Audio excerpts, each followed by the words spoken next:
no one in sight on the empty mountain, but their voices are heard. And the sun slants deep in the forest, and the green moss lights up again. I have it in Chinese for the talk.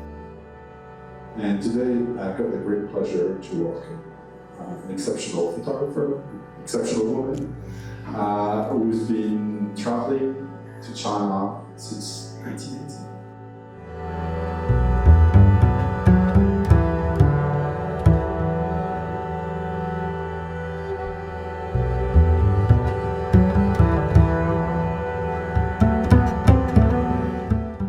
This is my 40th anniversary of coming to China. In the beginning, like I said, I was here for 9 months. I left and went back to America, and then I came back I was home for 6 months, and then I came again for 6 months.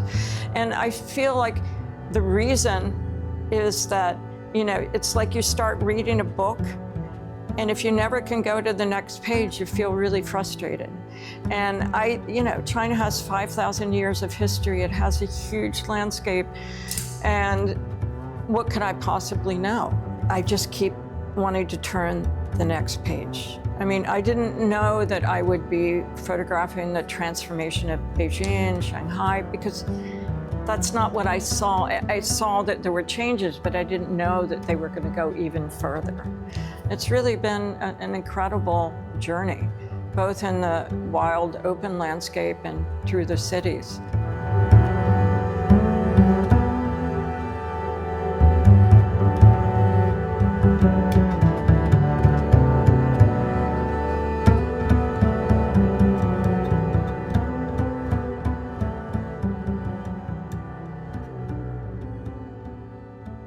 I mean, I feel like I've always been a portrait photographer, and the landscapes became another kind of portraiture, a portraiture of the land, and it's different because the land, you have to know something of its history. I'm not interested in just taking a pretty picture of the landscape. I'm interested in geological as well as historical, sort of the ages, what's been there, what's past, what's the history of the place.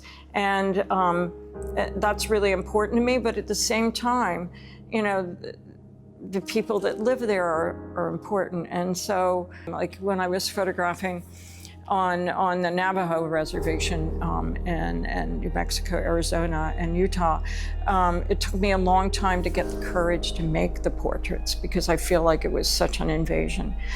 But in China, many people came to watch me no matter where I was, and they do in New York too. And I would often, look around and I'm like, oh, well, can I photograph you? Please don't move, because they were just so, intense on the way that they were observing me. And I feel like they were the real, thing that held the land together. Because in the end, when you're out making pictures, you're responding physically and visually to what you see. And for me, everything else falls away. There could be a lot of noise. I could be in the middle of a highway, dangerous, and I'm like, oh my God, that's just so amazing. And you just figure out how to do it.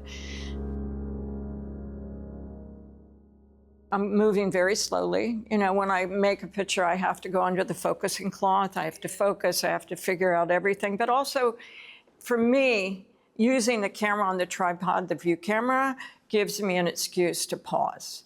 And I don't feel guilty about being there for half an hour, or sometimes I can make the picture very quickly. But I really love looking through the camera. And over the years, not just here, but everywhere, I get people to come and look through the camera, and it's upside down and backwards. And so it's almost like it's abstracted for you. And it's also like looking at a cinema because it's long and skinny. So it's like a real-time movie that you're looking at, and you're trying to grab something from that. And, I walk around a lot with the camera over my shoulder, but sometimes, I'm in the right place. I pick the right place when I sit it down, but a lot of times it's not. I have to climb on top of the mountain or figure out how to get to the top of that building or.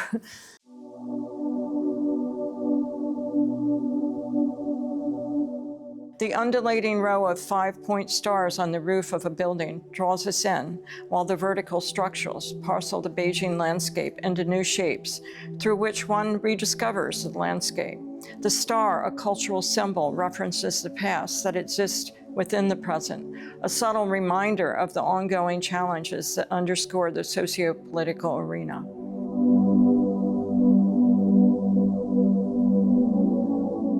Question was about, are you alone? And then I think of the great Wang Wei poem, no one in sight on the empty mountain, but their voices are heard. And the sun slants deep in the forest and the green moss lights up again. I have it in Chinese for the talk.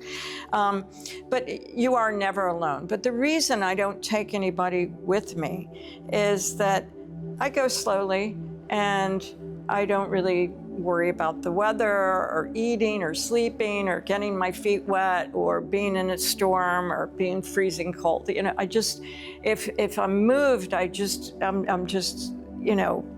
nothing can stop me. And if I was with somebody, I have to worry about them. But also, I feel that if I'm alone, people will talk to me, local people. Right? If I'm with one person, it doesn't matter if they're local, doesn't matter who they are, people won't come up and talk to me. And I need that. I mean, people come up and give me advice and they say, sometimes really practical advice, like, the cow herders would come up to me and say, Xiaoxia, these bulls can charge you at any second. You need to be really careful and stay out of this parameter. And I said, okay, great, but can I photograph you? I figured if I was facing them, they would protect me from the bulls. I was climbing the mountains in Huangshan, and people said, oh, well, you need to go to this place, it's the end of this path, and you need to be there at sunrise or sunset. And I'm like, the sun coming straight in the lens is not really for me, but I almost always went to where people sent me. I didn't make maybe the picture they thought I should make, but I found something I wouldn't have found.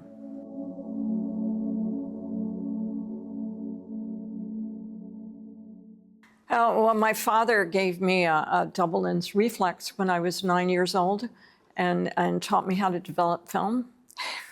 So that's my beginning. I guess I was the only one in my grade that was running around with a double lens reflex, looking down through the camera. I made a lot of pictures, a lot of portraits. So the first 2 years of college, I did general art, a lot of art history, and I did my first formal photography class. And then I decided I wanted to go to New York and be a fashion designer.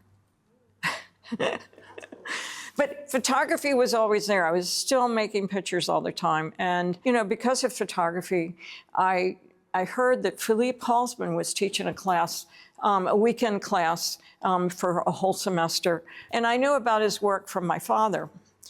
And so I went and took this class. I loved it. And at the final critique, he said, Lois, why are you studying fashion design? And then he told me, he said, Lois, you're a photographer. So still makes me weep to think of that moment, these incredible moments that I've had that have transformed my life to different paths. I mean, certainly working at the UN has influenced me to have a wider view of the world and to be more curious about the world. My friends were from all over.